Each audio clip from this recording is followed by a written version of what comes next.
विज्ञानरोचिपरिपूरितान्तर्बाह्याण्डकोशं हरितोपलाभम् तर्काभयेतं विधिशर्वपूर्वगीर्वाणविज्ञानदमानतोऽस्मि प्रथमो हनुमान्नाम द्वितीयो भीमयेव च पूर्णप्रज्ञस्तृतीयस्तु भगवत्कार्यसाधकः बुद्धिर्बलं यशोधैर्यं निर्भयत्वम् अरोगता अजाड्यं वाक्पटुत्वं च हनुमत्स्मरणाद्भवेत् पृथ्वीमण्डलमध्यस्थाः पूर्णबोधमतानुगाः वैष्णवा विष्णुहृदयाः तान्नमस्ये गुरून् मम जन्माद्यस्य यतोऽन्वयादितरतश्चार्थेष्वभिज्ञस्वराट् तेने ब्रह्महृदाय आदिकवये मुह्यन्ति यं सूरयः तेजो वारिमृदां यथा विनिमयो यत्र त्रिसर्गो मृषा धाम्ना स्वेन सदा निरस्तकुहकं सत्यं परं धीमहि सृष्टिस्थित्यप्येहानियतिदृशितमो बन्धमोक्षाश्च यस्मात् अस्य श्रीब्रह्मरुद्रप्रभृतिसुरनरद्वीषशत्रुत्मकस्य विष्णोर्व्यस्ताः समस्ताः सकलगुणनिधिः सर्वदोषव्यपेतः पूर्णानन्दो व्ययो यो गुरुरपि परमः चिन्तयेतं महान्तम् यं प्रव्रजन्तमनुपेतमपेतकृत्यं द्वैपायनो विरहकातर आजुहाव पुत्रेति तन्मयतया तरवोऽपि नेदुः तं सर्वभूतहृदयं मुनिमानतोऽस्मि श्रीगुरुभ्यो नमः हरिः ಓಂ ಶ್ರೀಮದ್ಭಾಗವತದ ಚತುರ್ಥ ಸ್ಕಂಧ 25ನೇ ಅಧ್ಯಾಯದಲ್ಲಿ ಇವತ್ತು 35ನೇ ಶ್ಲೋಕ. ಇಹಾದ್ಯ ಸಂತಮಾತ್ಮಾನಂ ವಿದಾಮನ ತತಃ ಪರಂ ಏನೇಯಂ ನಿರ್ಮಿತಾ ವೀರ ಪುರಿ ಶರಣಮಾತ್ಮನಃ.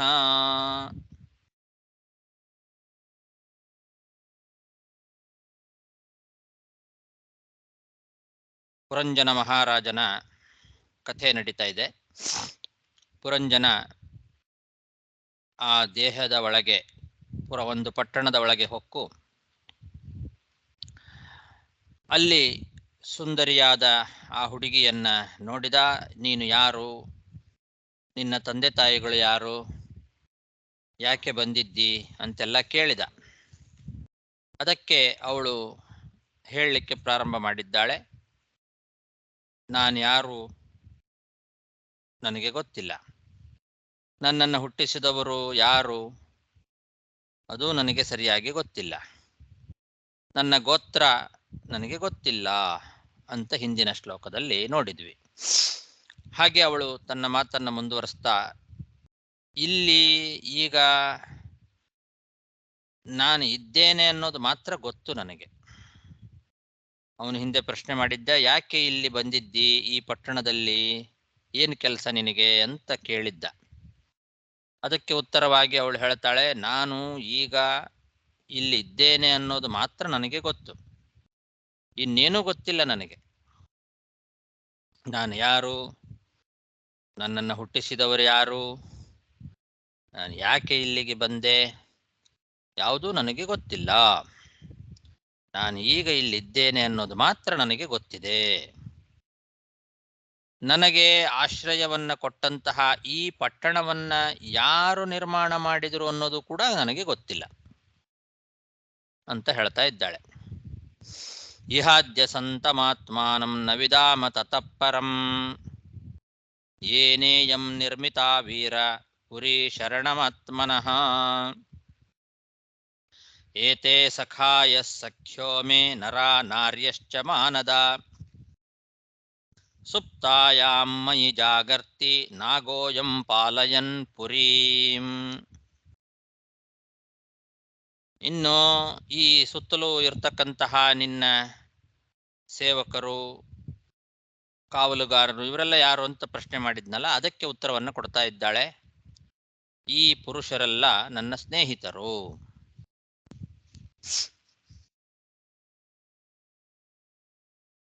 ಏತೇ ಸಖಾಯಃ ಸಖ್ಯೋಮೆ, ಇವರೆಲ್ಲ ನನ್ನ ಸ್ನೇಹಿತರು. ಈ ಸ್ತ್ರೀಯರೆಲ್ಲ ನನಗೆ ಗೆಳತಿಯರು. ಈ ಸ್ತ್ರೀಯರೆಲ್ಲ ಇದ್ದಾರಲ್ಲ, ಅವರು ಎಲ್ಲ ನನ್ನ ಗೆಳತಿಯರವರೆಲ್ಲ ನನ್ನ ಸ್ನೇಹಿತೆಯರು. ಈ ಸರ್ಪ ಯಾವುದು ಅಂತ ಕೇಳದೆಲ್ಲ, ಎದುರಿಗೆ ಇರುವ ಆ 5 ಹೆಡೆಯ ಸರ್ಪ ಅದು ನನ್ನ ಕಾವಲು ಕಾಯ್ತಾ ಇರ್ತಕ್ಕಂಥದ್ದು. ಯಾವಾಗಲೂ ಎಚ್ಚರದಿಂದ ಇರ್ತದೆ. ನಾನು ನಿದ್ದೆ ಮಾಡಿದಾಗಲೂ ಕೂಡ ಈ ಸರ್ಪ ಎಚ್ಚರದಿಂದಲೇ ಇದ್ದು ನನ್ನನ್ನ ಈ ನಗರದ ಕಾವಲು ಕಾಯ್ತಾ ಇರ್ತಕ್ಕಂಥದ್ದು ಆ ಸರ್ಪ ಅಂತ ಆ ಸರ್ಪದ ಬಗ್ಗೆ ಹೇಳ್ತಾಳೆ.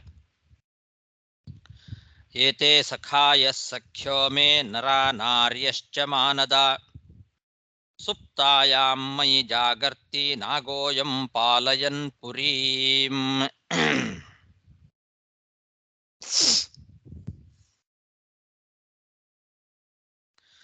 ದಿಷ್ಟ್ಯಾಗತೋಸಿ ಭದ್ರಂ ತೇ ಗ್ರಾಮ್ಯಾನ್ ಕಾಮಾನಭೀಪ್ಸಸೆ ಉದ್ವಹಿಷ್ಯಾಮಿ ತಾಂಸ್ತೇಹಂ ಸ್ವಬಂಧುರರಿರಿಂದಮಾ.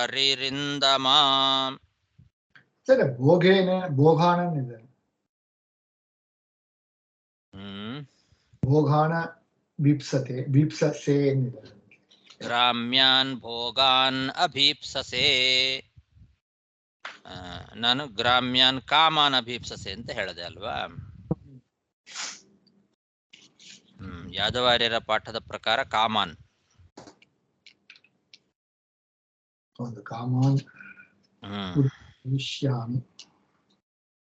ಕಾಮಾನ್ ಅಂತ ಬರೀತಾರೆ ಅವರು. ತಾನ್ ಕಾಮಾನ್ ಉದ್ವಹಿಷ್ಯಾಮಿ ಸಂಪಾದಯಿಷ್ಯಾಮಿ ಅಂತ ಕಾಮಾನ್ ಅನ್ನೋದೇ ಯಾದವಾರ್ಯರ ಪ್ರಕಾರ ಪಾಠ. ಹೋಗಾನಂತಿದ್ರು ತಪ್ಪೇನಿಲ್ಲ, ಇರ್ಲಿ. ಈಗ ಆ ಹುಡುಗಿ ಹೇಳ್ತಾ ಇದ್ದಾಳೆ, ನೀನು ಬಂದಿದ್ದಿ ನನ್ನ ಭಾಗ್ಯ, ನಿನಗೆ ಒಳ್ಳೇದಾಗಲಿ. ನನ್ನ ಜೊತೆಗೆ ನೀನು ಈಗ ವಿಷಯ ಸುಖಗಳನ್ನು ಅನುಭವಿಸಬೇಕು ಅಂತ ಬಯಸಿದ್ದಿ, ಆಗ್ಲಿ ಅಂತಾಳವಳು. ನೀನು ಹಿಂದೆ ಅವನು ಕೇಳಿದ, ನನ್ನ ಜೊತೆಯಲ್ಲಿ ಈ ಪಟ್ಟಣವನ್ನು ಅಲಂಕರಿಸು ಅಂತ ಕೇಳಿದ್ದ. ಅದಕ್ಕೆ ಅವಳು ಹೇಳ್ತಾ ಇದ್ದಾಳೆ, ಆಗಬಹುದು, ನೀನು ದಿಷ್ಟ್ಯ ಆಗತೋಸಿ, ನೀನು ಬಂದದ್ದು ನನಗೆ ಒಳ್ಳೆ ಭಾಗ್ಯ, ನಿನಗೆ ಒಳ್ಳೇದಾಗಲಿ. ಭದ್ರಂತೆ, ಈ ಗ್ರಾಮದಲ್ಲಿ ನಾವಿಬ್ರು ಒಟ್ಟಿಗೆ ಸುಖವನ್ನು ಅನುಭವಿಸೋಣ. ನನ್ನ ಜೊತೆಗೆ ನೀನು ವಿಷಯ ಸುಖಗಳನ್ನ ಅನುಭವಿಸು. ನೀನು ಅದನ್ನ ಅಪೇಕ್ಷೆ ಪಡ್ತಾ ಇದ್ದಿ, ನಾನು ನನ್ನ ಈ ಎಲ್ಲ ಗೆಳೆಯರ ಜೊತೆಗೆ ನಿನಗೆ ಆ ಎಲ್ಲ ವಿಷಯ ಪದಾರ್ಥಗಳ ಸುಖವನ್ನ ಒದಗಿಸಿಕೊಡ್ತೇನೆ. ನಾವಿಬ್ರು ಸೇರಿ ಈ ಪಟ್ಟಣದಲ್ಲಿ ಈ ಎಲ್ಲ ಗೆಳೆಯರ ಸ್ನೇಹಿತರ ಒಂದು ಸಹಾಯದಿಂದ ಅನುಭವಿಸೋಣ. ನೀ ಏನು ಅಪೇಕ್ಷೆ ಪಟ್ಟಿದ್ದಿ, ನನ್ನ ಜೊತೆಗೆ ವಿಷಯ ಸುಖಗಳನ್ನು ಅನುಭವಿಸಬೇಕು ಅಂತ, ಆಗಬಹುದು.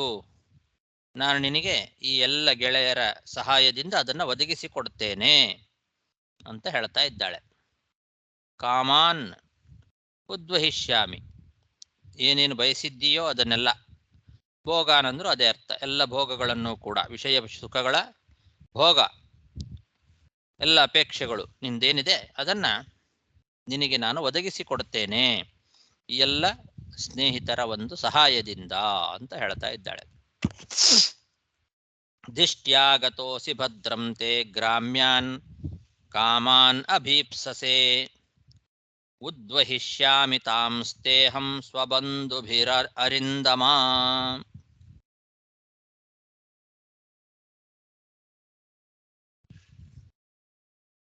ಇಮಾಂ ತ್ವಮಧಿತಿಷ್ಠಸ್ವ ಪುರೀಂ ನವಮುಖೀಂ ವಿಭೋ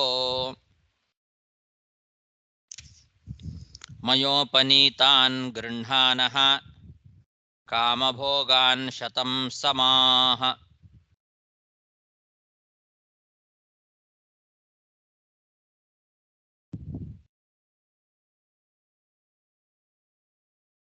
ಈ ಪಟ್ಟಣವನ್ನ ನೀನು 100 ವರ್ಷಗಳ ಕಾಲ ಆಳು ಅಂತ ಹೇಳ್ತಾಳೆ. ನವದ್ವಾರಗಳಿಂದ ಕೂಡಿರ್ತಕ್ಕಂತಹ ಈ ಪಟ್ಟಣ, ಈ ಪಟ್ಟಣವನ್ನ ನೀನು ನನ್ನ ಸಹಾಯದಿಂದ ನಾನು ಕೊಡುವ ಎಲ್ಲ ಸುಖ ಭೋಗಗಳನ್ನು ಅನುಭವಿಸ್ತಾ, ಈ ಎಲ್ಲ ಗೆಳೆಯರು ನಮಗೆ ಸಹಾಯ ಮಾಡ್ತಾರೆ, ಅವರ ಸಹಾಯದಿಂದ ನಾನು ನಿನಗೆ ಎಲ್ಲ ರೀತಿಯಾದ ವಿಷಯ ಸುಖಗಳನ್ನು ಕೂಡ ನಿನಗೆ ಒದಗಿಸಿಕೊಡ್ತೇನೆ. ಅದನ್ನು ಅನುಭವಿಸ್ತಾ ನೀನು ಈ ಪಟ್ಟಣವನ್ನ, ನವದ್ವಾರಗಳಿಂದ ಕೂಡಿರ್ತಕ್ಕಂತಹ ಈ ಪಟ್ಟಣವನ್ನ ನವಮುಖೀಂ ಪುರೀಂ ತ್ವಮಧಿತಿಷ್ಠಸ್ವ, ನೀನು ಶತಂ ಸಮಾಹ 100 ವರ್ಷಗಳ ಕಾಲ ಈ ಪಟ್ಟಣವನ್ನ ನೀನು ಆಳು. ಈ ಪಟ್ಟಣದಲ್ಲಿ ನೀನು ಇದ್ದು ನಾನು ಕೊಡುವ ಸುಖ ಭೋಗಗಳನ್ನು ಅನುಭವಿಸ್ತಾ ನೀನು ಸುಖವಾಗಿ ಈ ಪಟ್ಟಣದಲ್ಲಿ ಇರಬಹುದು. 100 ವರ್ಷಗಳ ಕಾಲ ನೀನು ಈ ಪಟ್ಟಣವನ್ನು ಆಳು.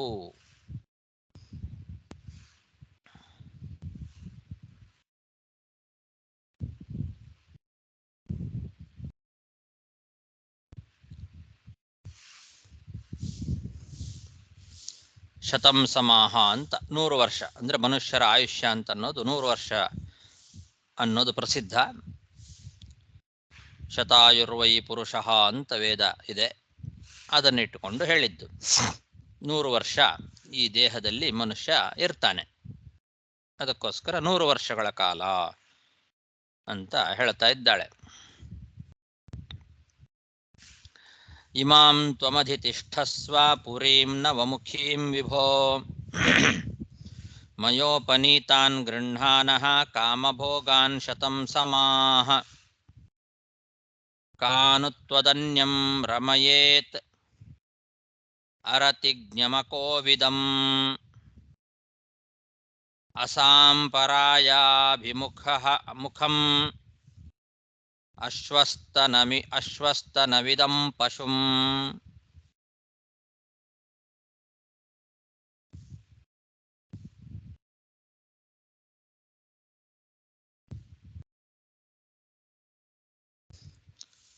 ಮತ್ತೆ ಆ ಹುಡುಗಿ ಹೇಳ್ತಾ ಇದ್ದಾಳೆ, ನೀನು ರಸಿಕ, ತುಂಬಾ ಜಾಣ ನೀನು,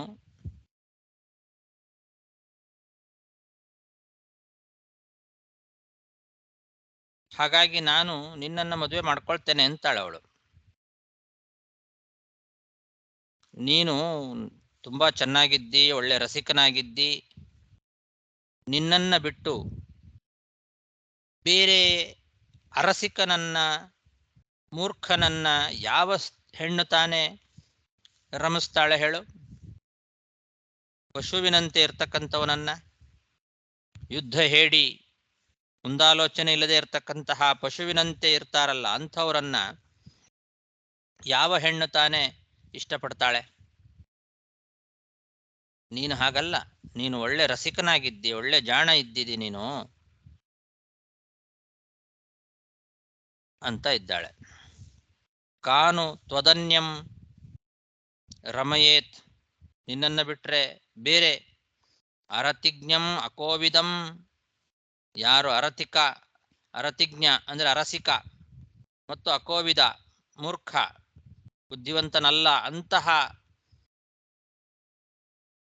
ಅಸಾಂಪರಾಯಾಭಿಮುಖಂ ಅಂದ್ರೆ ಯುದ್ಧದಲ್ಲಿ ಹೇಡಿಯಾಗಿ ಓಡಿ ಹೋಗ್ತಕ್ಕಂಥವನು, ಮುಂದಾಲೋಚನೆ ಇಲ್ಲದೆ ಇರ್ತಕ್ಕಂಥವನು. ಅಶ್ವಸ್ತನಂ, ಮುಂದೇನಾಗತ್ತೆ ಏನು ಅಂತ ಆಲೋಚನೆಯನ್ನು ಮಾಡದೇ ಇರತಕ್ಕಂತಹ ಬುದ್ಧಿಗೇಡಿ, ಪಶುವಿನಂತೆ ವರ್ತನೆ ಮಾಡ್ತಕ್ಕಂತಹ ಮನುಷ್ಯನನ್ನ ಯಾವ ಹೆಣ್ಣು ತಾನೇ ಅಪೇಕ್ಷೆ ಪಡ್ತಾಳೆ?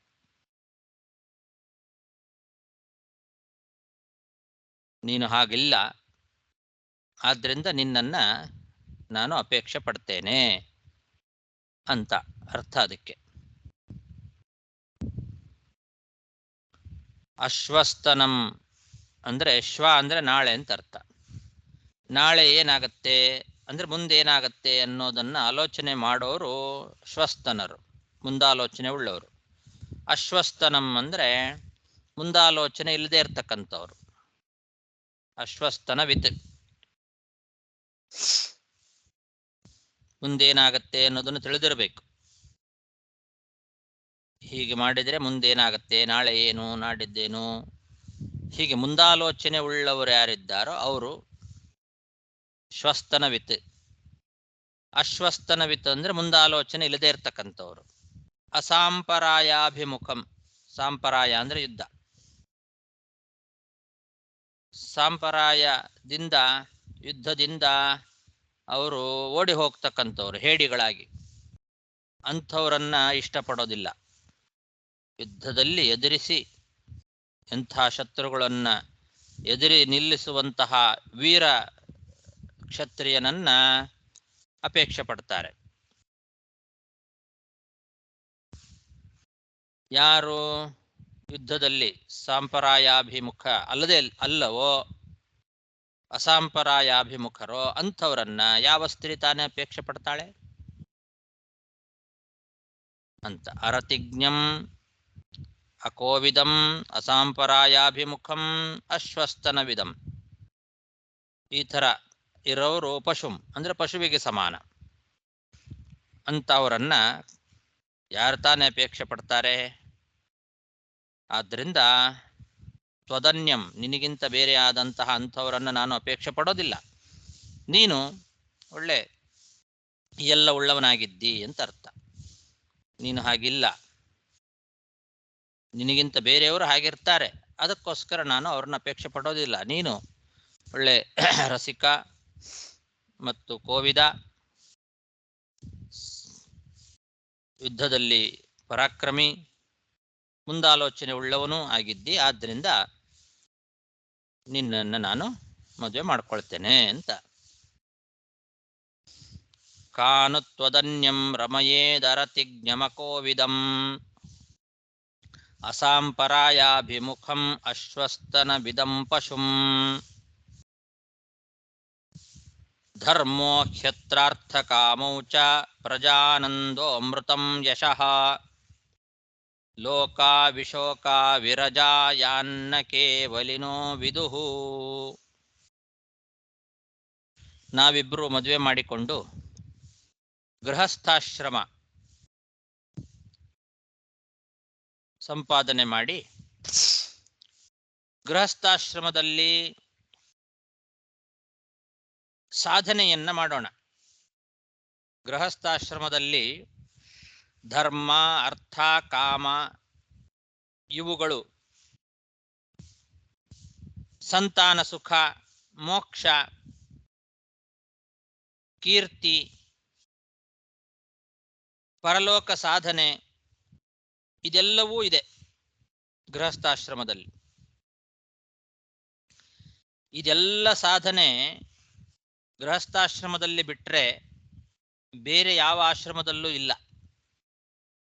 ಯತಿಗಳಾಗಲಿ ಅಥವಾ ಬ್ರಹ್ಮಚಾರಿಗಳಾಗಲಿ ಇವೆಲ್ಲವುಗಳ ಕಲ್ಪನೆಯನ್ನೂ ಮಾಡ್ಕೊಳ್ಳಿಕ್ಕೆ ಸಾಧ್ಯ ಇಲ್ಲ ಅವರು ಅಂತಾಳೆ.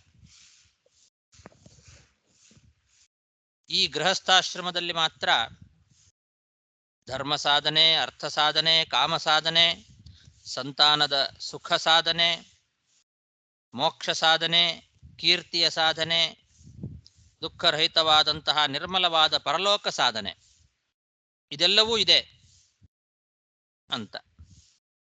ಧರ್ಮ ಹಿ ಅತ್ರ ಅರ್ಥಕಾಮೌ ಚ ಪ್ರಜಾ ಆನಂದಃ ಅಮೃತಂ ಯಶಃ ವಿಶೋಕಾಹ ಲೋಕಾಹ ವಿರಜಾಹ ಅಂತ ಅಷ್ಟಕ್ಕೆ ಹಾಗರ್ಥ. ಪ್ರಜಾನಂದ ಅಂದ್ರೆ ಮಕ್ಕಳ ಸುಖ, ಅಮೃತಂ ಅಂದ್ರೆ ಮೋಕ್ಷ, ಯಶಃ ಕೀರ್ತಿ, ವಿಶೋಕಾಹ ವಿರಜಾಹ ಲೋಕಾಹ ದುಃಖರಹಿತವಾದ ನಿರ್ಮಲವಾದ ಪರಲೋಕದ ಸಾಧನೆ. ಇದೆಲ್ಲವೂ ಕೂಡ ಗೃಹಸ್ಥಾಶ್ರಮದಲ್ಲಿ ಇದೆ. ಯಾನ್ನ ಕೇವಲಿನೋ ವಿದುಹು, ಕೇವಲಿನಃ ಇದನ್ನ ನ ವಿದುಹು,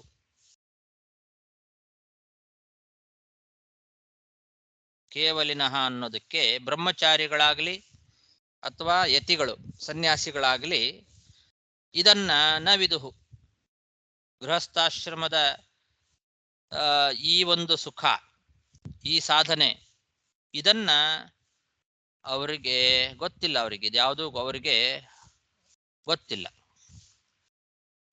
ಅತ್ರ ಅಂದ್ರೆ ಈ ಗೃಹಸ್ಥಾಶ್ರಮದಲ್ಲಿ ಅಂತ ಅರ್ಥ. ಧರ್ಮೋ ಹಿ ಅತ್ರ ಅರ್ಥಕಾಮವು ಅನ್ನೋಲ್ಲಿ ಅತ್ರ ಅಂತಿದೆ. ಅತ್ರ ಅಂದ್ರೆ ಈಗ ನಾವು ಮದುವೆ ಮಾಡಿಕೊಂಡು ಗೃಹಸ್ಥಾಶ್ರಮವನ್ನೇನು ಸಂಪಾದನೆ ಮಾಡ್ತೇವೆ, ಈ ಗೃಹಸ್ಥಾಶ್ರಮದಲ್ಲಿ ಇದೆಲ್ಲ ಇದೆ. ಅದು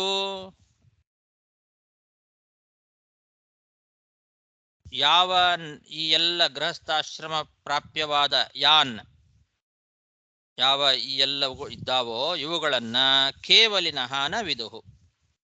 ಕೇವಲಿನಃ ಅಂದ್ರೆ ಬ್ರಹ್ಮಚಾರಿಗಳು ಮತ್ತು ಯತಿಗಳು, ಅವರಿಗಿದೆಲ್ಲ ಗೊತ್ತಿಲ್ಲ. ಇದನ್ನೆಲ್ಲ ಅವರು ತಿಳ್ಕೊಳ್ಳಿಕ್ಕೆ ಸಾಧ್ಯ ಇಲ್ಲ. ಇಷ್ಟು ಸಾಧನೆ ಅವ್ರ ಕೈಯಿಂದ ಮಾಡ್ಲಿಕ್ಕೆ ಸಾಧ್ಯ ಇಲ್ಲ ಅಂತ ಅರ್ಥ. ಗೃಹಸ್ಥಾಶ್ರಮಗಳು ಮಾಡುವಷ್ಟು ಸಾಧನೆ, ಈ ಎಲ್ಲ ಸಾಧನೆಯನ್ನು ಕೂಡ ಮಾಡಿಕೊಳ್ಳುವಂತಹ ಅಷ್ಟು ಇದು ಸೌಕರ್ಯ ಬೇರೆ ಯಾರಿಗೂ ಇಲ್ಲ, ಬ್ರಹ್ಮಚಾರಿಗಳಿಗೂ ಇಲ್ಲ, ಯತಿಗಳಿಗೂ ಇಲ್ಲ. ಅದು ಈ ಗೃಹಸ್ಥಾಶ್ರಮದಲ್ಲಿ ಈ ಎಲ್ಲ ಸಾಧನೆ ಇದೆ.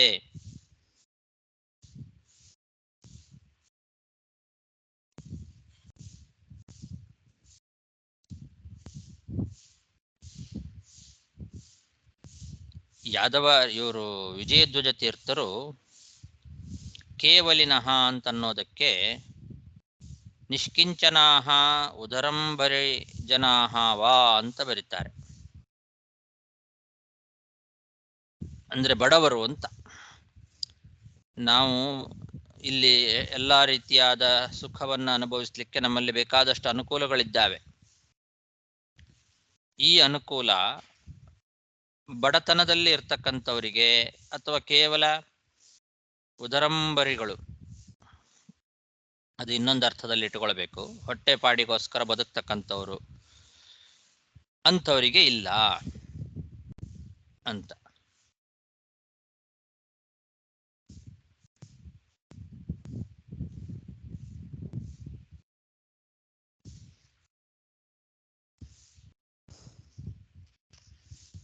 ಗೃಹಸ್ಥಾಶ್ರಮದಲ್ಲಿ ಧರ್ಮ ಸಾಧನೆ ಮಾಡಿಕೊಳ್ಳಿಕ್ಕೆ ಅವಕಾಶಗಳು ಜಾಸ್ತಿ. ಅದನ್ನ ಇಲ್ಲಿ ಹೇಳ್ತಾ ಇದ್ದಾಳೆ. ಧರ್ಮೋ ಹ್ಯತ್ರಾರ್ಥಕಾಮೋ ಚ ಪ್ರಜಾನಂದೋ ಅಮೃತಂ ಯಶಃ ಲೋಕಾ ವಿಶೋಕಾ ವಿರಜಾಹ ಯಾನ್ನ ಕೇವಲಿನೋ ವಿದುಹು. ಕಾಸ್ಟಲ್ಲಿ ಬಂದು ಕೇವಲಿನೋ ಬಂದು ಬ್ರಹ್ಮಚಾರಿನಾಗ ಬರೀತಾರೆ. ಅದೇ ಹೇಳಿದ್ನಲ್ಲ, ಕೇವಲಿನಃ ಅಂದ್ರೆ ಬ್ರಹ್ಮಚಾರಿಗಳು ಮತ್ತು ಯತಿಗಳು. ಯತಿಗಳಿಗಾಗ್ಲಿ ಬ್ರಹ್ಮಚಾರಿಗಳಿಗಾಗ್ಲಿ ಈ ಇಷ್ಟು ಅವಕಾಶ ಇಲ್ಲ. ಗೃಹಸ್ಥಾಶ್ರಮದಲ್ಲಿರುವಂತಹ ಈ ಎಲ್ಲ ಸೌಲಭ್ಯಗಳು ಅವರಿಗೆ ಇಲ್ಲ ಅಂತ ಅರ್ಥ. ಅಲ್ಲಿ ಅದಕ್ಕೆ ನೀವೊಂದು ನಿಷ್ಕಿಂಚನ ಅಂದ್ರೆ ಬಡವರು ಹೇಳಿರಲ್ವಾ? ಹೌದು. ಅದು ಅದೇನು ಅಲ್ಲಿ ಎರಡಕ್ಕೂ ವ್ಯತ್ಯಾಸ ಬರ್ತಲ್ಲ, ಅದು ಹೇಗೆ ತಗೊಬೇಕು? ಅದೇ ಹಾಗೂ ಇಟ್ಕೊಳ್ಬಹುದು, ಹೀಗೂ ಇಟ್ಕೊಳ್ಬಹುದು. ನಾವು ಒಳ್ಳೆ ಶ್ರೀಮಂತರಾಗಿದ್ದೇವೆ ಇವಾಗ, ಯಾಕಂದ್ರೆ ಎಲ್ಲ ಇಂದ್ರಿಯ ಪಾಠವಗಳೆಲ್ಲ ಇದೆ. ನಮಗಿಷ್ಟು ಜನ ಸೇವಕರಿದ್ದಾರೆ, ಇಷ್ಟು ಜನ ಗೆಳೆಯರಿದ್ದಾರೆ. ಹಾಗಾಗಿ ನಾವು ಈ ಎಲ್ಲ ಅನುಭವಿಸ್ಬೋದು. ಇದು ಬೇರೆಯವರಿಗೆ ಇಲ್ಲ. ಅಂದ್ರೆ ನಿಷ್ಕಿಂಚನರಿಗೆ, ಬಡವರಿಗೆ ಇಲ್ಲ. ಯಾರಿಗೆ ಇಂಥದ್ದಿಲ್ವೋ ಅವರಿಗೆ, ಇಷ್ಟು ಜನ ಸೇವಕರು ಸಹಾಯಕರು ಇಲ್ಲದೆ ಇರ್ತಕ್ಕಂಥವರಿಗೆ ಈ ಭಾಗ್ಯ ಇಲ್ಲ ಅಂತ. ಹಾಗೆ ಸಂಸಾರದಲ್ಲಿ ಕೂಡ ಎರಡು ವಿಧ ಮಾಡ್ತಾರೆ ಅಲ್ವಾ? ಅದೇ. ಸೊ ಎಲ್ರಿಗೂ ಎಲ್ಲಾ ರೀತಿಯಾದ ಸೌಲಭ್ಯಗಳು ಇರೋದಿಲ್ವಲ್ಲ. ಕೆಲವರಿಗೆ ಕೈ ಕಾಲುಗಳು ಇರೋದಿಲ್ಲ, ಕಣ್ಣಿರೋದಿಲ್ಲ, ಕಿವಿ ಇರೋದಿಲ್ಲ. ನಮಗೆಲ್ಲ ಇದೆ. ಅದನ್ನೇ ನನ್ನ ಜೊತೆಗೆ ಬಂದಿರೋರೆಲ್ಲ ಇವರು ಸೇವಕರು. ಅಂದ್ರೆ ಯಾರು? ಅವರೇ ಎಲ್ಲ ಇಂದ್ರಿಯಗಳು, ಇಂದ್ರಿಯ ವಿಷಯ ಸುಖಗಳು, ಎಲ್ಲ ಸ್ನೇಹಿತರು ಅಂದ್ರೆ ಆ ವಿಷಯ ಪದಾರ್ಥಗಳು ಸುಖಗಳು, ಇದೆಲ್ಲ ನಮ್ಮಲ್ಲಿದೆ. ಇದಿಲ್ಲದೆ ಇರೋರಿಗೆ ಇಲ್ಲ. ಇಲ್ಲದೆ ಇರೋರು ಅಂದ್ರೆ ಬಡವರು, ನಿಷ್ಕಿಂಚನರು, ದರಿದ್ರರು ಅಂತ ಅರ್ಥ. ಆಧ್ಯಾತ್ಮಿಕ ಅರ್ಥದಲ್ಲಿ ಉದರಂಬರಿ ಜನಾಹ, ಹೊಟ್ಟೆಪಾಡಿಗೋಸ್ಕರ ಬದುಕೋರು ಅಂತ ಅರ್ಥ. ನಾವು ಅಂತಂದ್ರೆ ಒಳ್ಳೆ ಸಾಧನೆ, ಪರಲೋಕ ಸಾಧನೆ, ಮೋಕ್ಷ ಸಾಧನೆ, ಎಲ್ಲ ರೀತಿಯಾದ ಧರ್ಮ ಅರ್ಥ ಕಾಮ ಮೋಕ್ಷಗಳ ಸಾಧನೆ ಮಾಡ್ಕೊಳ್ಳಿಕ್ಕೆ ಅನುಕೂಲ ಇದೆ ಈ ಶರೀರ. ಅದನ್ನು ನಾವು ಮಾಡೋಣ, ಒಳ್ಳೆ ಉತ್ತಮ ಸಾಧನೆಯನ್ನು ಮಾಡೋಣ ಅಂತ ಅರ್ಥ. ಬುದ್ಧಿ ಹೇಳೋ ಮಾತು.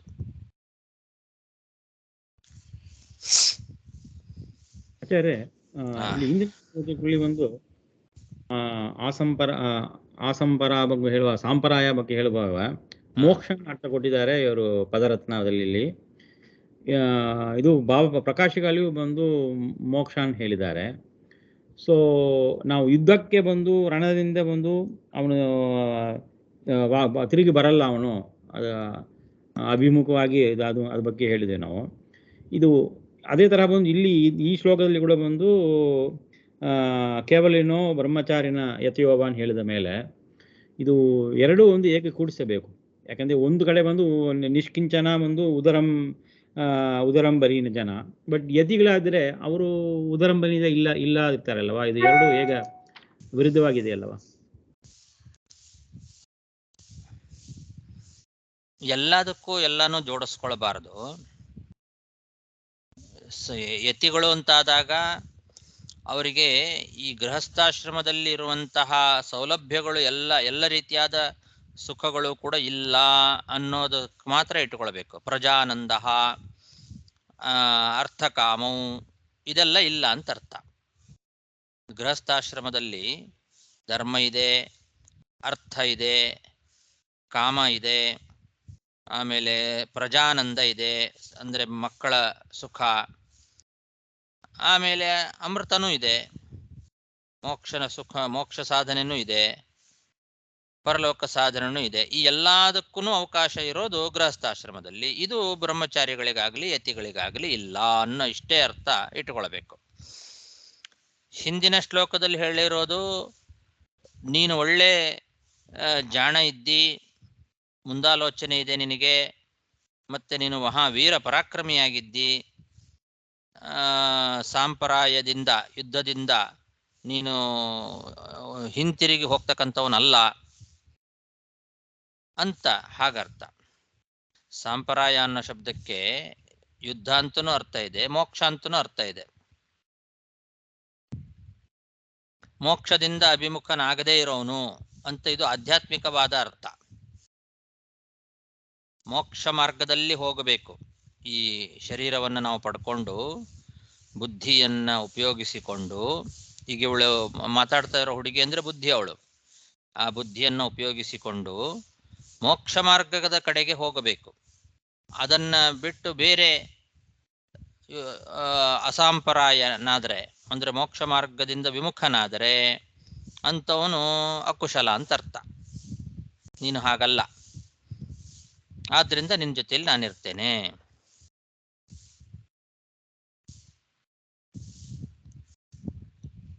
ಸೊ ಇದು ಆಧ್ಯಾತ್ಮ ಅರ್ಥ. ಓಕೆ, ಆಧ್ಯಾತ್ಮಿಕವಾದ ಅರ್ಥ ಅದು.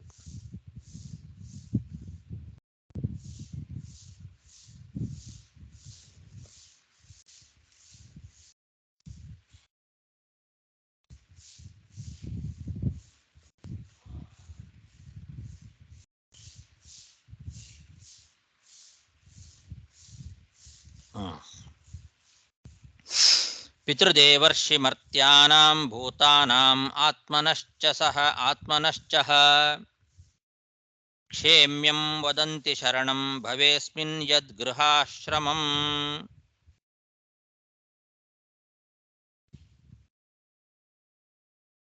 ಗೃಹಸ್ಥಾಶ್ರಮ ಎಷ್ಟು ಶ್ರೇಷ್ಠವಾದದ್ದು, ಅದರಲ್ಲಿ ಬೇರೆ ಇನ್ನೇನೇನು ಅನುಕೂಲಗಳಿದೆ ಅನ್ನೋದನ್ನ ಹೇಳ್ತಾ ಮುಂದುವರಿಸ್ತಾ ಇದ್ದಾಳೆ. ಎಲ್ಲಾ ಆಶ್ರಮಗಳು ಕೂಡ ಗೃಹಸ್ಥಾಶ್ರಮವನ್ನು ಉಪಜೀವಿಸಿಕೊಂಡೇ ಬದುಕ್ತಕ್ಕಂಥವುಗಳು. ಅಷ್ಟು ಶ್ರೇಷ್ಠವಾದದ್ದು ಗೃಹಸ್ಥಾಶ್ರಮ. ಗೃಹಸ್ಥಾಶ್ರಮದಲ್ಲಿ ಯಾರು ಇದ್ದಾರಲ್ಲ ಅವರೇ ಉಳಿದ ಎಲ್ಲ ಆಶ್ರಮದವರಿಗೆ ಆಶ್ರಯ. ಅವರನ್ನ ಉಪಜೀವಿಸಿಕೊಂಡೇ ಬದುಕಬೇಕು. ಬ್ರಹ್ಮಚಾರಿಗಳಾಗಲಿ, ಯತಿಗಳಾಗಲಿ, ಅಥವಾ ವಾನಪ್ರಸ್ಥರಾಗಲಿ, ಅವರಿಗೆ ಈ ಅನುಕೂಲಗಳು ಇಲ್ಲ, ಇಂತಹ ಒಂದು ಭಾಗ್ಯ ಇಲ್ಲ. ಗೃಹಸ್ಥಾಶ್ರಮಿಗಳು ಪಿತೃದೇವತೆಗಳ ಆರಾಧನೆಯನ್ನ ಮಾಡಬೇಕು. ಪಿತೃಕಾರ್ಯ ಇದು ಸನ್ಯಾಸಿಗಳು ಮಾಡೋದಿಲ್ಲ. ದೇವಕಾರ್ಯ, ಋಷಿ ಕಾರ್ಯ, ಮನುಷ್ಯ ಸೇವೆ, ಸಮಸ್ತ ಪ್ರಾಣಿಗಳ ಸೇವೆ, ಎಲ್ಲರಿಗೂ ಆಶ್ರಯವನ್ನ ಕೊಡ್ತಕ್ಕಂತಹ ಒಂದು ಧರ್ಮ ಗೃಹಸ್ಥ ಧರ್ಮ. ಪಿತೃದೇವರ್ಷಿ ಮರ್ತ್ಯಾನಾಂ ಭೂತಾನಾಂ ಆತ್ಮನಶ್ಚ ಕ್ಷೇಮ್ಯಂ ವದಂತಿ ಶರಣಂ. ತನಗೂ ಕ್ಷೇಮವನ್ನ ಉಂಟು ಮಾಡಿಕೊಳ್ಳುತ್ತಾ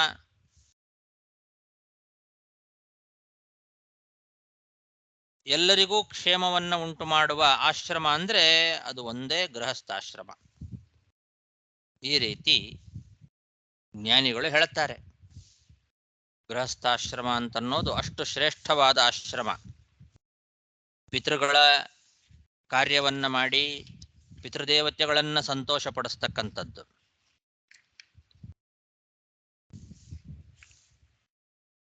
ಮತ್ತೆ ದೇವ ಕಾರ್ಯಗಳನ್ನ ಮಾಡಿ ದೇವತೆಗಳನ್ನ ಸಂತೋಷ ಪಡಿಸೋದು. ಋಷಿ ಯಜ್ಞ, ಭೂತಯಜ್ಞ, ಸಮಸ್ತ ಪ್ರಾಣಿಗಳು ಎಲ್ಲರಿಗೂ ತರ್ಪಣ, ಹವಿಸ್ಸು, ಹವ್ಯ, ಕವ್ಯ ಮೊದಲಾದ ಎಲ್ಲ ರೀತಿಯಾದ ದಾನ ಅದನ್ನು ಮಾಡೋ ಯೋಗ್ಯನಾದವನು ಗೃಹಸ್ಥ. ಈ ರೀತಿ ಸಮಸ್ತ ಪ್ರಾಣಿಗಳಿಗೂ ಆಶ್ರಯ. ತನ್ನ ಕ್ಷೇಮವನ್ನು ತಾನು ನೋಡ್ಕೊಳ್ಬಹುದು. ಈಗ ಅವರಿಗೆ ತಮ್ಮ ಕ್ಷೇಮವನ್ನೇ ತಮಗೆ ನೋಡ್ಕೊಳ್ಳಿಕ್ಕೆ ಸಾಧ್ಯ ಆಗೋದಿಲ್ಲ, ಅದಕ್ಕೆ ಇನ್ನೊಬ್ಬರ ಹತ್ರ ಹೋಗಿ ಬೇಡಬೇಕು. ಯತಿಗಳು ಭಿಕ್ಷುಗಳವರು. ಯತಿಗಳು ಅಂದ್ರೆ ಭಿಕ್ಷಾಟನೆ ಮಾಡಿ ಬದುಕ್ತಕ್ಕಂಥವ್ರು. ಅವರು ಬೇಡಿಯೇ ಬದುಕಬೇಕು ಅವರು. ಇವರು ಆದರೂ ಅಷ್ಟೇ, ಬ್ರಹ್ಮಚಾರಿಗಳಾದರೂ ಅವರು ಇನ್ನೊಬ್ಬರ ಆಶ್ರಯದಲ್ಲೇ ಬದುಕಬೇಕು.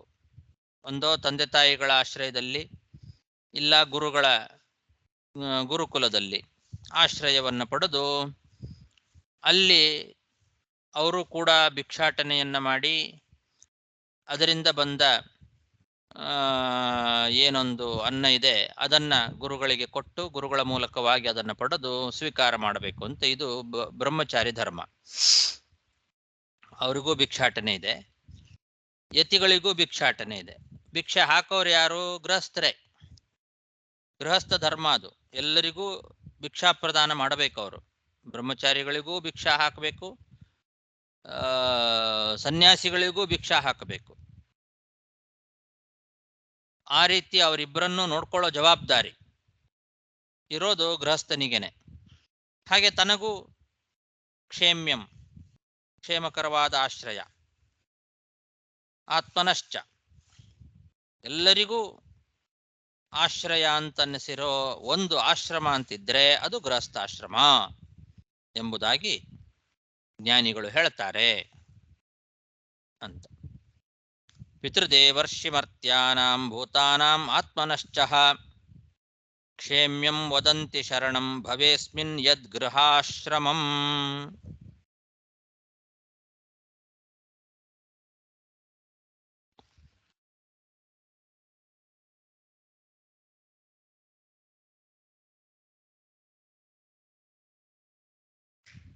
ಸಾಕು. ಶ್ರೀಕೃಷ್ಣಾರ್ಪಣಮಸ್ತು.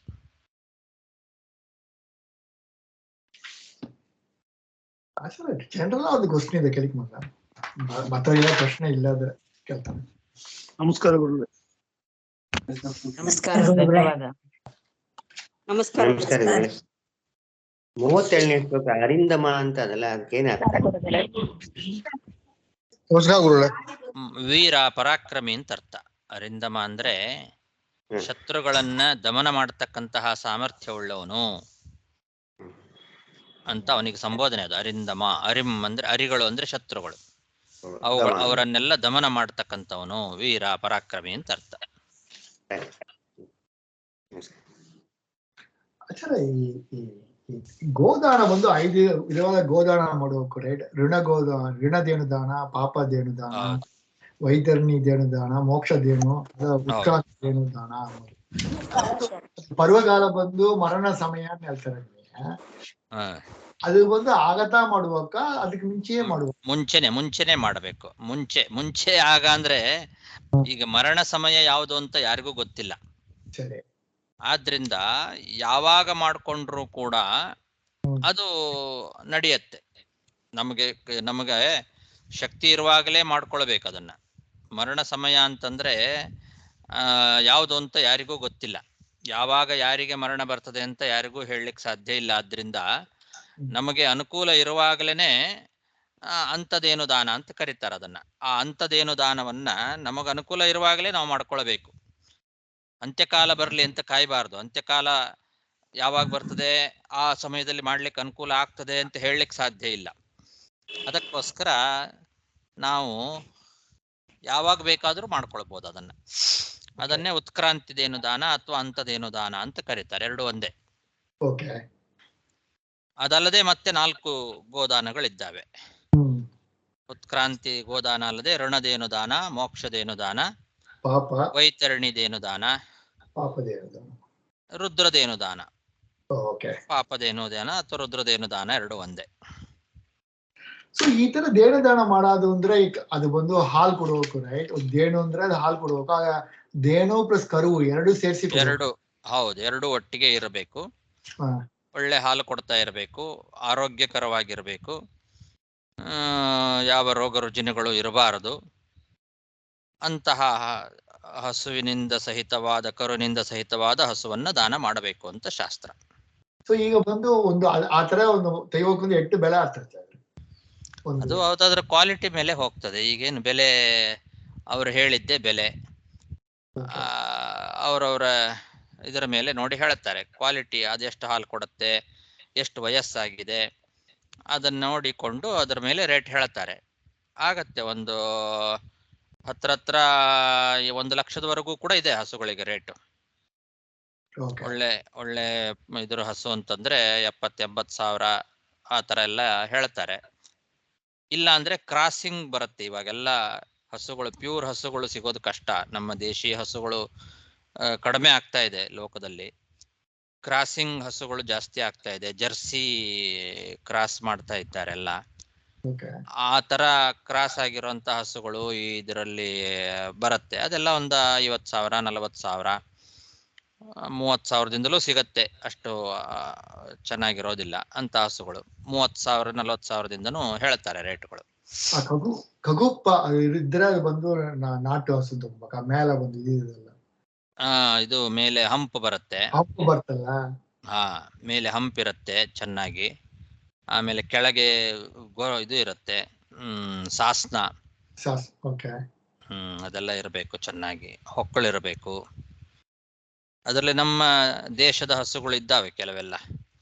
ತಾರ್ ಪಾರ್ಕ್ ಅಂತ ಇದೆ, ಗೀರ್ ಅಂತ ಇದೆ. ಸೊ ಅಲ್ಲಿ ತೆಯ್ಯಬೇಕು ಅಂದ್ರೆ ಎಲ್ಲಿ ತೆಯ್ಯ? ಚೆನ್ನೈಲಿ ತೆಯ್ಯಬೇಕು ಅಂದ್ರೆ ಎಲ್ಲಿ ತೆಯ್ಯಬೇಕು ನೀವು? ಚೆನ್ನೈಯಲ್ಲಿ ಅಲ್ಲಲ್ಲಿ ಸಂತೆಗಳು ನಡೆಯುತ್ತೆ. ವಾರದಲ್ಲಿ ಒಂದ್ ದಿವಸ ಗೋ ಸಂತೆನೇ ಇರತ್ತೆ. ಮಾಟ್ ಸಂತೆ ಅಂತ ಹೇಳಿ ಈ ಕುಂಡ್ರತ್ತೂರಲ್ಲಿ ಮಂಗಳವಾರ ಸಂತೆ ಆಗತ್ತೆ. ಆಮೇಲೆ ಸೈದಾಪೇಟೆಯಲ್ಲಿ ಮೋಸ್ಟ್ಲಿ ಶುಕ್ರವಾರ ಇರಬೇಕು, ಆವಾಗ ಅಲ್ಲಿ ಸಂತೆ ನಡೆಯುತ್ತೆ. ಒಂದೊಂದು ವಾರದಲ್ಲಿ ಇಂತಿಂತ ವಾರ ಇಂತಿಂತ ಕಡೆಗೆ ಅಂತ ಸಂತೆಗಳು ನಡೆಯುತ್ತೆ. ಆ ಸಂತೆಗಳಲ್ಲಿ ತುಂಬಾ ಹಸುಗಳು ಬಂದಿರತ್ತೆ. ವೇಲೂರಲ್ಲೆಲ್ಲ ತುಂಬಾ ಜಾಸ್ತಿ ಸಿಗತ್ತೆ. ವೇಲೂರು, ಆಮೇಲೆ ಈ ಕಡೆ ಕಾಂಚೀಪುರಂ, ಆ ಸೈಡ್ ಎಲ್ಲ ಸಂತೆಗಳು ಇದು ಅಲ್ಲಿ ಡೈಲಿ ಇರತ್ತೆ ಮೋಸ್ಟ್ಲಿ. ಆ ತರ ಒಂದೊಂದು ಜಾಗದಲ್ಲಿ ಒಂದೊಂದು ದಿವಸ ಸಂತೆಗಳು ನಡೆಯುತ್ತೆ. ಅಲ್ಲೆಲ್ಲ ಹಸುಗಳನ್ನು ತಗೊಂಡ್ ಬಂದಿರ್ತಾರೆ ಮಾರೋರೆಲ್ಲ. ಸೊ ನೀವು ತರಕಾರಿ ಬಂದು ನೀವು ಬಂದು ಹಸು ತಗೊಂತೀರಾ? ನೀವು ಹೆಂಗದು ಹೆಂಗದು ನೀವೇ? ಹೌದು, ನಾನು ಹಸುಗಳನ್ನ ತಗೊಳ್ತಾ ಇದ್ದೇನೆ. ಆದ್ರಿಂದಲೇ ಇವಾಗ ಆಯ್ತು ನನ್ನ ಹತ್ರ ಒಂದ 28 ಹಸು ಆಯ್ತು ಇವಾಗ. ಹಸು ಕರು ಎಲ್ಲ ಸೇರಿ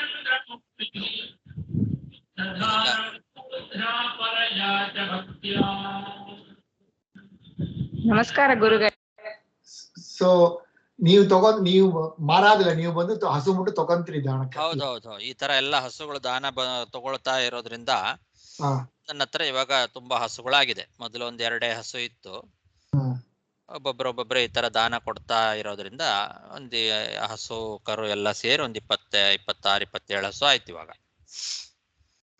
ಗುರುಗಳೇ, ಒಂದು ಹಸು ಎಷ್ಟಾಗತ್ತೆ ಗುರುಗಳೇ? ಒಳ್ಳೆ ಹಸುಗೂ ನೀವು ಹೇಳೋ ತರ ಸ್ಪೆಸಿಫಿಕೇಶನ್ ಇದ್ರೆ ಇವತ್ತು ಸುಮಾರಾಗಿ ಅದೇ ಒಂದು 80,000 90,000 ಹತ್ತತ್ರ 1 ಲಕ್ಷದವರೆಗೂ ಆಗತ್ತೆ. ಓಕೆ, ಒಳ್ಳೆ ಹಸು. ಹೌದು, ನಮ್ಮ ದೇಶಿ ಹಸು ಕರು ಎರಡು ಸೇರಿ. ಹೌದು ಹೌದು. ಓಕೆ. ಸೊ ಒಂದು 5 ಲಕ್ಷ ರೂಪಾಯಿ ಬೇಕು ನಾವು ಶಾಸ್ತ್ರಿ ಬಿಡಿ ಮಾಡೋದು. 6 lakhs ಬೇಕು ಅಲ್ವಾ? 5 ಗೋದಾನ ಮಾಡ್ಲಿಕ್ಕ? ಅದೆಲ್ಲ ನಮ್ಮ ಶಕ್ತಿಯನುಸಾರವಾಗಿ ಮಾಡೋದು. ಇವಾಗ ಬರೀ ಗೋದಾನ ಮಾಡೋದು ಒಂದೇ ಮುಖ್ಯ ಅಲ್ಲ. ಒಂದು ಗೋದಾನನೇ 5 ಲಕ್ಷದಲ್ಲಿ ಮಾಡೋಕ್ಕೂ ಬರುತ್ತೆ. ಯಾಕೆಂದ್ರೆ ಬರೇ ಹಸು ತೆಗೆದು ಕೊಟ್ಟು ಬಿಡೋದು ಅಂತ ಅಷ್ಟೇ ಅರ್ಥ ಅಲ್ಲ. ಅದಕ್ಕೆ ಸಕಲ ಸಲಕರಣೆಗಳಿಂದ ಸಹಿತವಾದ ಹಸು ಕೊಡಬೇಕು ಅಂತಿದೆ ಶಾಸ್ತ್ರ. ಗರುಡ ಪುರಾಣದಲ್ಲಿ ಹೇಳೋದು ಪ್ರಕಾರ ನೋಡಿದ್ರೆ ಅದಕ್ಕೆ ಕೊಂಬು, ಆಮೇಲೆ ಕಾಲಿಗೆ ಹಾಕೋ ಗೆಜ್ಜೆ, ಕಾಲಿಗೆ ಗೊರಸಿಗೆ ಎಲ್ಲ ಬೆಳ್ಳಿದು ಕೊಂಬು ಮಾಡಿಸ್ಬೇಕು, ಬೆಳ್ಳಿ ಗೊರಸು ಮಾಡಿಸ್ಬೇಕು. ಆಮೇಲೆ ಬಂಗಾರದ್ದು ಜಡೆ, ಅದಕ್ಕೆ ಹಿಂದ್ಗಡೆ ಲಾಂಗೂಲ ಅಂತಿರುತ್ತಲ್ಲ, ಬಾಲದ ತುದಿ ಜಡೆ, ಅದಕ್ಕೆ ಇದನ್ನೆಲ್ಲ ಗೊಂಡೆಗಳನ್ನೆಲ್ಲ ಹಾಕ್ತಾರಲ್ಲ ಆ ತರ, ಅದೆಲ್ಲ ಬಂಗಾರದಿಂದ ಮಾಡಿಸ್ಬೇಕು ಅಂತಿದೆ. ಪೀತಾಂಬರ ಎಲ್ಲ ಉಡಿಸ್ಬೇಕು, ಅದಕ್ಕೆ ಅಲಂಕಾರ ಮಾಡಬೇಕು. ಕೊರಳಿಗೆ ಇದು ಗೆಜ್ಜೆ, ಗಂಟೆ ಎಲ್ಲ ಒಟ್ಟು ಅದನ್ನ ಚೆನ್ನಾಗಿ ಅಲಂಕಾರ ಮಾಡಿ, ಹಾಗೆ ಕರುನು ಕೂಡ ಚೆನ್ನಾಗಿ ಅಲಂಕಾರ ಮಾಡಿ ಕೊಡಬೇಕು ಅಂತ ಹೇಳ್ತದೆ. ಆಮೇಲೆ ಕೊಟ್ಟ ಮೇಲೆ ಅದರ ಸಂರಕ್ಷಣೆ ಆಗಬೇಕಲ್ಲ. ಹಸು ಕೊಡೋದು ಮುಖ್ಯ ಅಲ್ಲ, ಕೊಟ್ಟ ಮೇಲೆ ಅದು ಚೆನ್ನಾಗಿ ಬದುಕಬೇಕು. ಅದಕ್ಕೆ ಬದುಕಲಿಕ್ಕೆ ಬೇಕಾಗುವ ಮಾಸಾಶನ, ಅದಕ್ಕೆ ತಿಂಗಳು ಅದಕ್ಕೇನು ಖರ್ಚಾಗತ್ತೆ ಅದನ್ನು ಕೂಡ ನೋಡ್ಕೊಳ್ಬೇಕು ಅಂತ ಹೀಗೆಲ್ಲ ಶಾಸ್ತ್ರ ಹೇಳ್ತದೆ. ಹಾಗಾಗಿ ಮಾಡ್ತಾ ಹೋದ್ರೆ ಎಷ್ಟಾದ್ರೂ ಇದೆ, ಯಥಾಶಕ್ತಿ ಮಾಡೋದು, ನಮ್ಮ ಯೋಗ್ಯತಾನುಸಾರ ಮಾಡೋದು.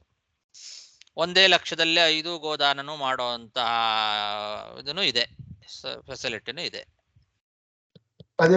ಅದು ಪ್ರತ್ಯಕ್ಷ ಗೋ ಇಲ್ಲವಾಗ ಪ್ರತ್ಯಕ್ಷವಾಗಿ ತೆಗೆದುಕೊಳ್ಳಿಕ್ಕೆ ಆಗೋದಿಲ್ಲ.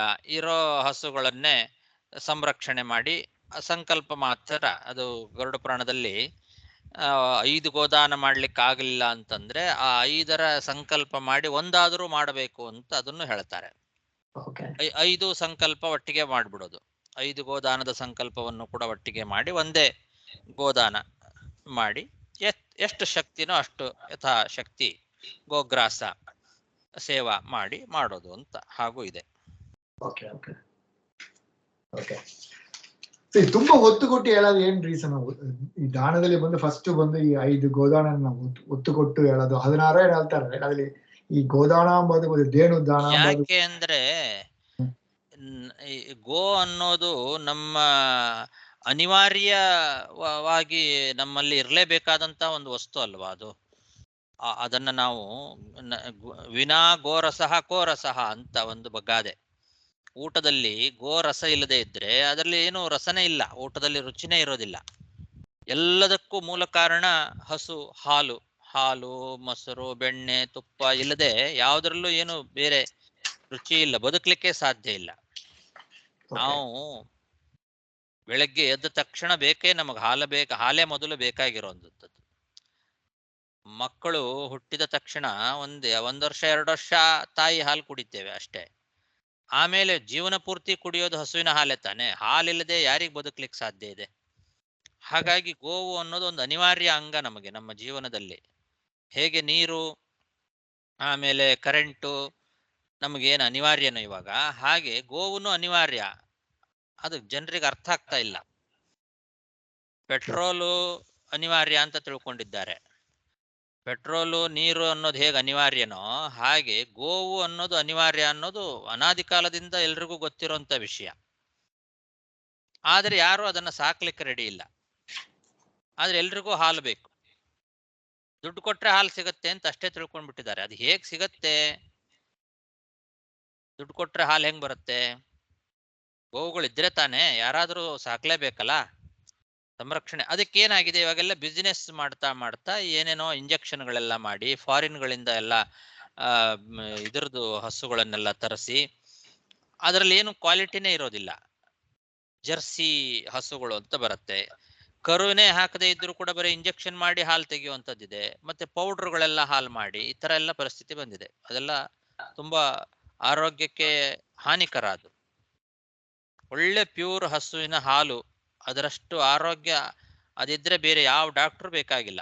ಹಸು ಹಾಲು, ಹಾಲುವಿನ ಮತ್ತು ಗೋಮೂತ್ರ, ಗೋಮಯ ಇದರ ಪರಿಸರದಲ್ಲಿ ಯಾರು ಇರ್ತಾರೋ ಅವ್ರಿಗೆ ಯಾವ ಡಾಕ್ಟರ್ ಬೇಕಾಗಿಲ್ಲ ಅಂತ ಈಗಿನ ಸೈನ್ಸ್ ಕೂಡ ಹೇಳ್ತದೆ. ಆದ್ರೆ ಅಂತ ಪ್ಯೂರ್ ಹಸುಗಳು ಇಲ್ಲ. ಗೋಮೂತ್ರನು ಅದರಲ್ಲೂ ಪ್ಯೂರಿಟಿ ಹೋಗ್ಬಿಟ್ಟಿದೆ ಇವಾಗೆಲ್ಲ. ಹಸುಗಳಲ್ಲೇ ಕ್ವಾಲಿಟಿ ಇದು ಆಗ್ಬಿಟ್ಟಿದೆ. ಎಲ್ಲ ಕ್ರಾಸಿಂಗು, ಇಂಜೆಕ್ಷನ್ನು, ಆ ಥರ ಪರಿಸ್ಥಿತಿ ಬಂದಿದೆ. ಸೊ ಆಗ ಜರ್ಸಿ ಆಕಳನ್ನ ಬಂದು ನಾವು ಒಳ್ಳೇದಲ್ಲ. ಜರ್ಸಿ ಒಳ್ಳೇದಲ್ಲ. ಅದು ಅದನ್ನ ಕೊಟ್ರೆ ಅದಕ್ಕೆ ಡಾಕ್ಟರ್ ಖರ್ಚೆ ತುಂಬಾ ಇದೆ. ಅವಾಗವಾಗ ರೋಗಗಳು ಬರುತ್ತೆ. ಅದಕ್ಕೆ ಮೇಲೆ ಅದಕ್ಕೆ ಇಂಜೆಕ್ಷನ್ ಅದು ಮಾಡಿಸ್ತಾನೆ ಇರಬೇಕಾಗತ್ತೆ. ಅದೇ ನಮ್ಮ ನಾಟು ಪಶು ಆದ್ರೆ ಯಾವ ಡಾಕ್ಟರ್ ಅವಶ್ಯಕತೆ ಇಲ್ಲ ಅದಕ್ಕೆ. ದಾನ ಮಾಡಿದ್ರೆ ನಾಟು ಪಶು ಮಾಡೋದು ಒಳ್ಳೇದು. ಹೌದು, ನಮ್ಮ ದೇಶಿ ಹಸು. ಇದು ಓಂಗೋಲ್ ಹಸು ಬಂದು ಅದು ಒಳ್ಳೇದು. ಅದು ಒಳ್ಳೇದು. ಓಂಗೋಲ್ ಬಂದು ಇದು ಆಂಧ್ರ ಪ್ರದೇಶ್, ಆಂಧ್ರದಲ್ಲಿ. ಹೌದು, ಓಂಗೋಲು. ಗುಜರಾತಿ ಬರುತ್ತೆ, ಗೀರ್ ಅಂತ ಬರುತ್ತೆ. ಗುಜರಾತಿ ಅದೇ ತುಂಬಾ ಜಾಸ್ತಿ ಬೆಳೆ ಅಲ್ವಾ ಗೀರ್? ಒಳ್ಳೇದು ಗೀರ್. ಹೌದು, ಕಿವಿ ಉದ್ದ ಇರುತ್ತೆ. ಥಾರ್ ಪಾರ್ಕ್ ಅಂತ ಇನ್ನೊಂದು ಬರುತ್ತೆ. ನಮಗೂ ಹೆಸರುಗಳು ಕರೆಕ್ಟಾಗಿ ಗೊತ್ತಿಲ್ಲ. ಇತ್ತೀಚೆಗೆ ನಾನು ಸ್ವಲ್ಪ ಮಾಡ್ತಾ ಇರೋದ್ರಿಂದ ಏನೋ ಒಂದು 4-5 ಹೆಸರುಗಳು ಗೊತ್ತಾಗಿದೆ ಅಷ್ಟೇ. ಆದ್ರೆ ಹಸುಗಳಲ್ಲಿ ತುಂಬಾ ಕ್ವಾಲಿಟಿ ಇದೆ. ಬಟ್ ಇದು ನಾವು ತೆಗಿಬೇಕು ಅಂದ್ರೆ ಯಾರೋ ಒಬ್ರು ಕರ್ಕೊಂಡು ಹೋಗ, ತಿಳಿದವ್ರು ಒಬ್ರು ಕರ್ಕೊಂಡು ಹೋಗಿ ತೆಗಿಬೇಕು. ತಿಳಿದವ್ರು ಇರ್ಬೇಕು. ಹೌದ್ರಿ. ಇಲ್ಲ ಅಂದ್ರೆ ಮೋಸ ಮಾಡಿಬಿಡ್ತಾರೆ. ಏನೋ ರೋಗ ಇರುತ್ತೆ, ಗೊತ್ತಾಗೋದಿಲ್ಲ ನಮಗೆ, ಕೊಟ್ಟು ಬಿಡ್ತಾರೆ. ಏನೋ ಕಡಿಮೆ ರೇಟು ಅಂತ ಹೇಳಿ ತೆಗೆದು ಕೊಟ್ಟು ಬಿಡ್ತಾರೆ. ಅವ್ರಿಗೆ ಮಾರೋದೇ ಏನೋ ಮಿಸ್ಟೇಕ್ ಇರೋದ್ರಿಂದ ಮಾರ್ತಾ ಇರ್ತಾರೆ. ಅದು ನಮಗೆ ಗೊತ್ತಾಗಲ್ಲ. ಕೆಲವರು ದುಡ್ಡಿಗೋಸ್ಕರ ಮಾರಾಟ ಮಾಡೋರು ಇದ್ದಾರೆ ಒಳ್ಳೆ ಹಸುಗಳನ್ನ. ಕೆಲವರು ಏನೋ ಅದರಲ್ಲಿ ರೋಗ ಇದೆ ಅಂತನ್ನೋ ಕಾರಣದಿಂದ ಯಾಮಾರಿಸಿ ಕೊಡೋರು ಇದ್ದಾರೆ. ಅದೆಲ್ಲ ನೋಡಿ ತಗೊಳ್ಬೇಕು.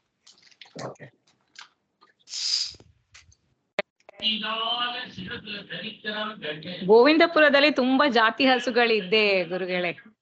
ಎಲ್ಲಿ ಅದು ಗೋವಿಂದಪುರ ಅಂದ್ರೆ? ಗೋವಿಂದಪುರ ಆಡುದುರೆ ಕುಂಭಕೋಣಮ್ಮ. ಅಲ್ಲಿ ವಿಠಲ್ ದಾಸ್ ಮಹಾರಾಜ್ ನಾಮ ಸಂಕೀರ್ತನೆ ಮಾಡ್ತಾರಲ್ಲ, ಅವರು ಎಲ್ಲಾ ಊರಿಂದ ಜಾತಿ ಹಸುಗಳು, ಬೃಂದಾವನ, ಗುಜರಾತ್ ಎಲ್ಲಾ ಊರಿಂದ ಜಾತಿ ಹಸುಗಳನ್ನು ಅಲ್ಲಿ ತಕೊಂಡ್ ಬಂದು, ಹಾಗೆ ನೀವು ಹೇಳಿದಾಗೆ ಸ್ವಲ್ಪ ಹಸುಗಳು ಮೊದ್ಲು ತಂದು ಇವಾಗ 600-700 ಕೌಸ್ ಇದಾವೆ ಅಲ್ಲಿ. ಓ ಸರಿ ಸರಿ. ತುಂಬಾ ಹಾಗೆ. ಮತ್ತೆ ನಿಮ್ಗೆ ಇದು ಹೇಗೆ ಸಹ ಗೊತ್ತುಂಟಲ್ಲ, ದತ್ತ ಶರಣಾನಂದಜಿ ಮಹಾರಾಜ್ ಪತ್ಮೇಡ, ಅದು ಎಲ್ಲಾ ಜಾತಿ ಹಸುಗಳು ಅಲ್ಲಿ ಇದೆ, ರಾಜಸ್ಥಾನ್. ಅಲ್ಲಿ ನಮ್ಮ ಪೇಜಾರ್ ಸ್ವಾಮಿಗಳು ಅವರಿಗೆ ತುಂಬಾ ಫ್ರೆಂಡ್, ದತ್ತ ಶರಣಾನಂದಜಿ ಮಹಾರಾಜ್ಗೆ. ಅವರು more than 2 lakh ಕೌಸ್ ಇದೆ ಮಹಾರಾಜ್ ಅಲ್ಲಿ. ಎಲ್ಲ ಪತ್ಮೇಡ, ರಾಜಸ್ಥಾನ್. ಬರೀ ದೇಶಿ ಹಸುಗಳು. ನೀವು ಯೂಟ್ಯೂಬ್ ಅಲ್ಲಿ ಹಾಕಿ ನೋಡಿದ್ರೆ ಸಹ ನಿಮ್ಗೆ ಗೊತ್ತಾಗತ್ತೆ. ಅವರು ಒಂದು ಹಸುಗಳ ಮೇಲೆ ಅವರೇ ಒಂದು ಗೋರಿಷಿ ಅಂತ ಹೇಳ್ತಾರೆ. ಅಷ್ಟೊಂದು ಜ್ಞಾನ ಅವರಿಗೆ. ಅವರು ಹಿಮಾಲಯದಲ್ಲಿ ತಪಸ್ ಮಾಡಿ ದೇವರೇ ಆ ಜಾಗದಲ್ಲಿ ಅವರನ್ನು ಗೋ ಸಂರಕ್ಷಣೆ ಮಾಡ್ಲಿಕ್ಕೆ ದಾರಿ ತೋರಿಸಿದ್ದು.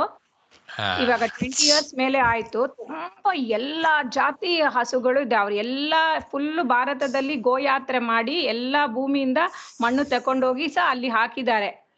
ಗೋ ಯಂತ್ರವನ್ನು ಇಟ್ಟುಕೊಂಡು ಫುಲ್ ಭಾರತ ತೀರ್ಥ ಯಾತ್ರೆ ಮಾಡಿದ್ದಾರೆ. ತುಂಬಾ ಹಸುಗಳು ಮಹಾರಾಜ್ ಅಲ್ಲಿ, ಎಲ್ಲ ಜಾತಿ ಹಸುಗಳೇ. ನೀವು ಯೂಟ್ಯೂಬ್ ಅಲ್ಲಿ ನೋಡಿದ್ರೆ ಸಹ ನಿಮ್ಗೆ ಸಿಗತ್ತೆ. ಗೋವಿಂದಪುರಂ ಸಹ ಯೂಟ್ಯೂಬ್ ಅಲ್ಲಿ ನೋಡಕ್ ಆಗತ್ತೆ. ಹಾಗೆ ಅದೇ ಟಿವಿಯಲ್ಲಿ ನೋಡಿದಿಂದ ನಂಗೆ ಗೊತ್ತಾಗಿದೆ, ಬೇರೆ ಏನೋ ಗೊತ್ತಿಲ್ಲ. ಅವ್ರು ನಮಗ್ ಕೊಡ್ತಾರ ಬೇಕು ಅಂದ್ರೆ ಹಸುಗಳನ್ನ? ದತ್ತು ಶರಣಾನಂದಜಿ ಮಹಾರಾಜ್ ಏನ್ ಮಾಡ್ತಾರೆ ಅಂದ್ರೆ, ಅವರು ಅಲ್ಲಿದ್ದ ಗ್ರಾಮ ಜನಗಳಿಗೆ ಒಳ್ಳೆ ಒಳ್ಳೆ ಹಸುಗಳನ್ನು ಕೊಟ್ಟು ಅವರ ಲೈಫ್ ಇದನ್ನೇ ಇಂಪ್ರೂವ್ ಮಾಡಿ ಬಿಟ್ಟಿದ್ದಾರೆ. ತುಂಬಾ ಬಡವರಾಗಿದ್ದವರೆಲ್ಲ ಇವಾಗ ಒಳ್ಳೆ ಒಂದು ಇದಲ್ಲಿ ಕೊಟ್ಟು ದತ್ತು ಶರಣಾನಂದಜಿ ಮಹಾರಾಜ್ ಕೊಡ್ತಾರೆ. ಆದ್ರೆ ಗೋವಿಂದಪುರಂ ಅಲ್ಲಿ ನಂಗೆ ಗೊತ್ತು ಕೊಡುದಿಲ್ಲ, ಅವ್ರ ಹಾಲ್ ಸಮೇತ ಹೊರಗೆ ಕೊಡುದಿಲ್ಲ, ಬರೀ ದೇವಸ್ಥಾನಗಳಿಗೆ ಕೊಡ್ತಾರೆ.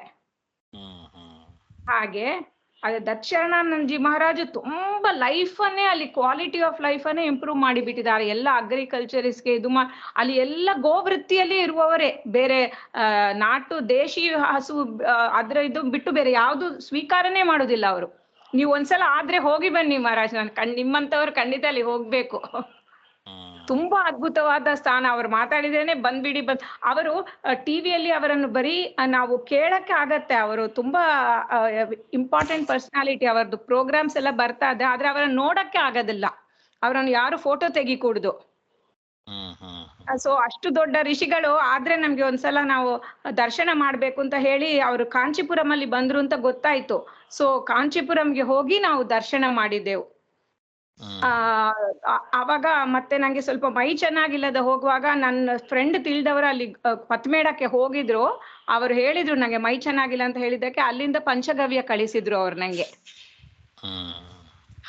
ಹಾಗೆ ತುಂಬಾ ಅದ್ಭುತವಾದ ಜಾಗ ಭಾರತದಲ್ಲಿ ಪತ್ಮೇಡಾನೆ. ಅಲ್ಲಿ ಯಾರು ಹಸುಗಳನ್ನ ನೋಡ್ಲಿಕ್ಕೆ ಆಗುದಿಲ್ಲದ್ರೆ ಅಲ್ಲಿ ತಕೊಂಡೋಗಿ ಬಿಟ್ಬಿಡ್ಬಹುದು.